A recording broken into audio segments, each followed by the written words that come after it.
বেগম রোকেয়া, রোকেয়া সাখাওয়াত হোসেন।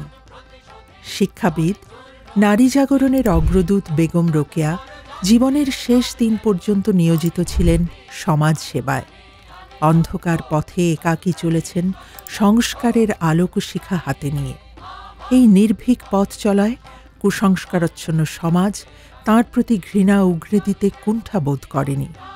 রোকেয়া হাসি মুখে বলতেন, আমি আদিমকালের ইতিহাস জানি না বটে, তবু বিশ্বাস করি যে পুরাকালে যখন সভ্যতা ছিল না, সমাজবন্ধন ছিল না, তখন আমরা এরূপ দাসী ছিলাম না। মানুষ যেমন ক্রমে সভ্য হইয়াছে, গায়ে রংমাখা ছাড়িয়া কাপড় পরতে শিখিয়াছে, তেমনি ক্রমে বাহুবলে ও বুদ্ধি কৌশলে নারী জাতির উপর আধিপত্য করিতে আরম্ভ করিয়াছে।